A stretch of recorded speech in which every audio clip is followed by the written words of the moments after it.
Hi, I'm Dillon. I'm one of the tennis pros here at Park City MARC. I'm going to show you guys how to use the ball machine. Okay, so basically we have two ball machines. They are located in the hallway next to the indoor tennis courts. When you're ready to use the ball machine, you just wheel it out. You put it right at the center of the baseline, right on the tee.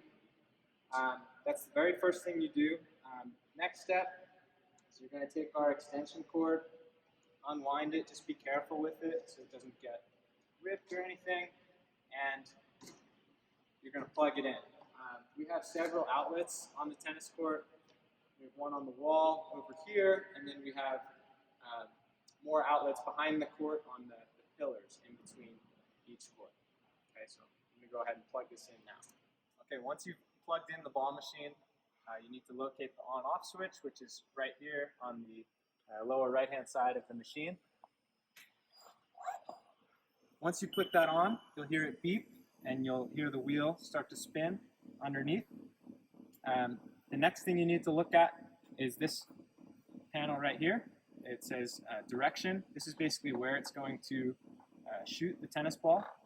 So right now I have it set to 2 and then 6, so it's going to shoot one ball to 2, which would be on the deuce side, and then the next ball it's going to shoot to 6, which would be on the ad side. Anytime you see the letter A in this sequence here, it's basically just going to skip those dials. It's not going to use those, so it's just going to shoot 1 to 2, and then 1 to 6, and then skip all those. They're basically like blank if you think of it that way. So it's going to go 2, 6, 2, 6, 2, 6, repeating. So now that we have our drill, we've set it to 2 and then 6, so basically it's going to give us a forehand, let's say, and then a backhand. The next place we need to look is over here to this set of dials. It says shot sequence here. Basically, this is the type of ball it's going to deliver. Right now we have it set to 1, and again, when you see A, it's just going to register those as blank, so it's not really going to read those. So it's going to give us the same ball for the shot to 2 and the shot to 6.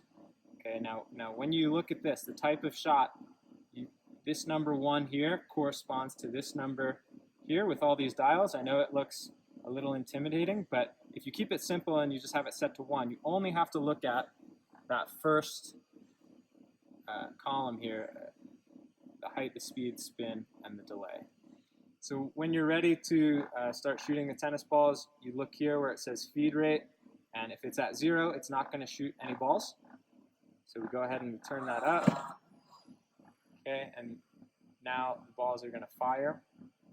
If you have one person, basically what you're looking for is when I hit the tennis ball, so it shoots, I hit the tennis ball as it's crossing the machine, or maybe just a little bit after, we'd like it to shoot the next tennis ball. Anything faster than that, and it's not very good practice. It feels like it's rushing you.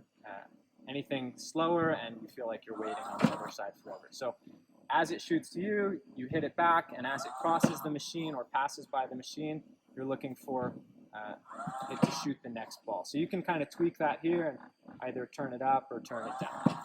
Up here below the feed rate, it says random shot and random direction. So if you want it to decide randomly, what it's going to give you, you would flick that on.